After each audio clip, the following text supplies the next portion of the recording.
The New York Jets stomped the New England Patriots on Thursday Night Football. From start to finish, first quarter, second quarter, third quarter, fourth quarter, all Jets all night long. I gotta be honest with you, I haven't sat here and felt this calm, felt this comfortable watching the Jets game in I don't even know how long, right? I mean, again, the Jets started fast, they didn't let up. It was again, all Jets all night. They got in the end zone early. Aaron Rodgers was in complete control.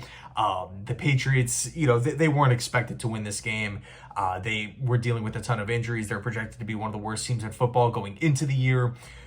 Despite that, though, damn, it feels good to get a win at home, right? In front of the home fans. Shout out to everybody that went to the game on a Thursday night, right? Work day, gotta get up early the next morning for whatever it may be, right? Work, school. Shout out to you guys, man. The place was freaking packed. Obviously, watching it on TV, I was just dying to go. I was dying. I was wishing I was there with you guys, right? What a fun performance. I mean, I'm sitting there watching the game with my brother, just, man, the quarterback play looks fantastic. The offensive line play looks fantastic. The pass rushers are getting I mean, there's so many things to talk about, right? I guess let's start with this Jets offense. Firing on all cylinders. It was, I guess, firstly, right, it starts up front. It starts up front. The pass protection was fantastic. It's been the best pass protection that we've seen all year. It looked it was convincing too. The Patriots do have very good defense. Very good defense, right? Keon White, they have a couple of playmakers. Just, again, they experienced injuries. It wasn't the Patriots, at 100%.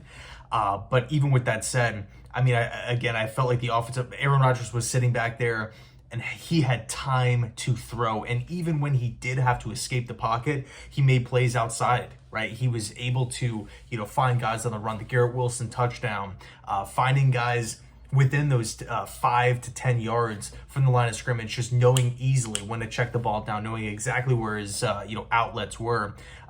It was poetry. I mean, he was a surgeon out there, threading the needle. Even in the passes that were in the intermediate to deep parts of the field, the ball placement was there. The velocity was there. The quick release was there. So much fun to watch, right? You're watching that as a Jets fan, right? We're accustomed to seeing turnovers. We're accustomed to seeing poor offensive line play and quarterbacks taking bad sacks. And, no disrespect to anybody that, came before Aaron Rodgers. But, A-Rod is just on a different level completely. Again, right? We do have to take it with a grain of salt. New England isn't a playoff team. They are not a top 10 team. They're probably not going to be in the divisional race, in the wild card race. So, looking at the matchups, looking at, whatever it may be, Vegas odds or whatever you're looking at, the Jets should have won this game, but damn, they went out there and handled business. No problem. I felt like they were presented zero problems all night. They were in complete control, again, from start to finish. It starts up front with the offensive line. Aaron Rodgers right behind the unit, threading the needle, just making plays happen. One of the biggest issues that I felt was apparent in the 49ers game and the Titans game, it was a heavy reliance on getting Breece Hall the football, getting Garrett Wilson the football. This game, and so, in the preview video, I really felt it. We were talking about, we felt as though there needs to be a force in game preparation. Hey, you know what? We got to get other players the football. This is not, yes, Garrett Wilson's a beast. Yes, Breece Hall is a beast. But that's not all this offense has to offer. We have a guy in Tyler Conklin who is he's an above average tight end in football. What did he have? 100 freaking receiving yards tonight? Finally started getting him the football, started drawing up plays for him. Let's go. Jeremy Ruckert making plays. Mike Williams making plays. Braylon Allen making plays. Alan Lazard stepping up, right? The ball was moving.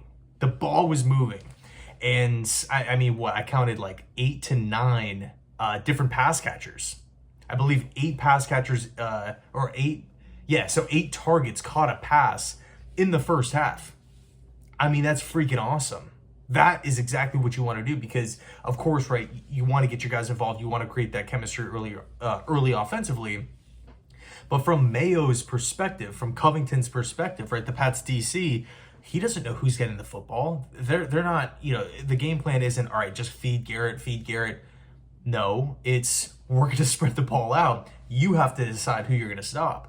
And when the Jets are, this is like what Jets fans got excited about when they brought in all these acquisitions, because we can now have more opportunities, have more pathways offensively to really move the chains, get into the end zone, and that's exactly what we saw tonight. So much fun offensively. Again, the pass protection, the run blocking was also the best that we've seen all year. Again, 3 games, but still, it's worth noting. Quick little side note, right? Morgan Moses did get hurt in the game. Freaking tough, right? To see him just yank off the helmet and just, he's rolling around screaming. It was tough to watch. Olu ultimately came in, but, of course, at the time of this recording, I don't have the exact injury details. All I know is that Moses dealing with a knee and was ruled out. So I'm going to catch the solid press conference after this, but hopefully Moses is okay. But, I thought Olu looked good. So again, from an offensive standpoint, the play calling was creative, using the 2 running backs in the formation at the same time. Rodgers obviously he was dealing all night. Garrett making plays, Mike Williams making plays, Ruck Conklin, all these different guys firing, just moving the ball at ease. So, oh man, it's been so. Look, and I don't want to overhype it too much. I don't want to get too far ahead of myself, but it's just been a long time, right? Jets fans, like you guys, like we deserve to see a little offensive firepower, man. It's been too long, too damn long. So tonight it was kind of that showcase game, right, where we saw everything just boom, boom, boom, first down, time of possession, chunk plays, getting in the end zone, feeding playmakers, sweet. Defensively, looked a lot better. Again, tons of beat up members of the Patriots offense. I think I read that they started 2 rookies, one of which their starting left tackle didn't even play left tackle in college. It was actually Olu's teammate, I believe, at Penn State. You're looking at the offensive line. First thing I do want to mention, if I was a Pats fan, I'm looking at that game plan. I'm thinking, what the heck is going on here? Like, the Jets up to that point couldn't stop the run, right? Up to the in the first 2 weeks, they couldn't stop the run.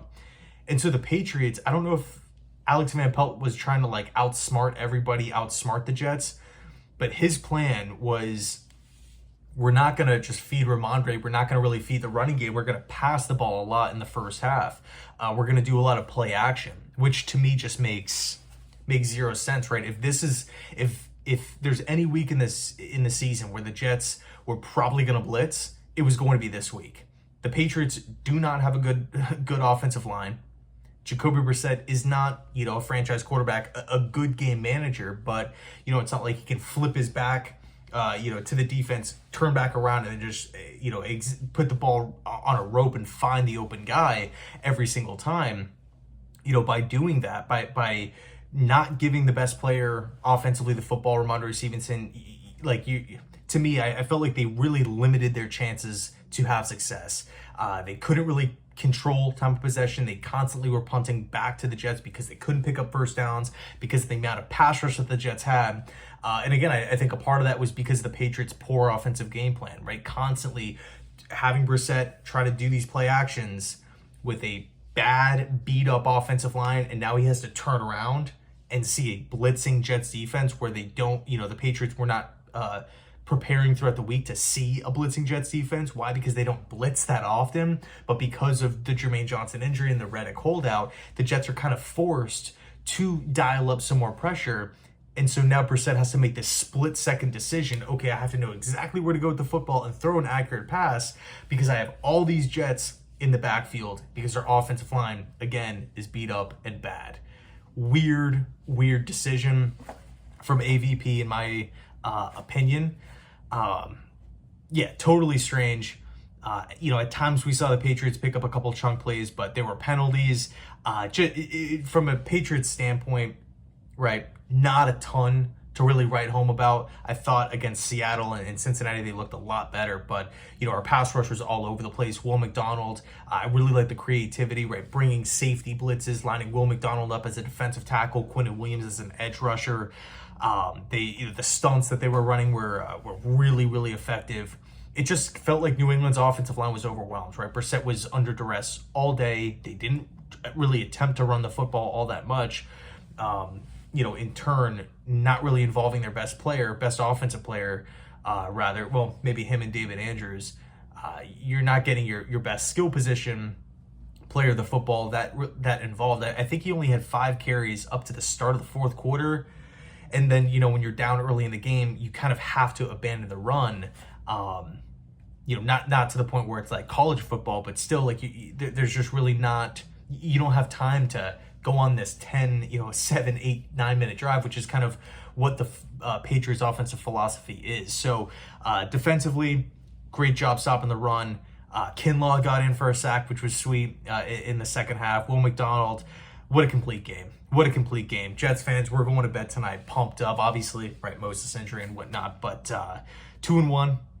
Massive game next week against the Denver Broncos. Extra days to prepare for rookie quarterback and Bo Nix, assuming he gets that start. So, going to be huge. Anyway, let me know your thoughts, and as always, go Jets.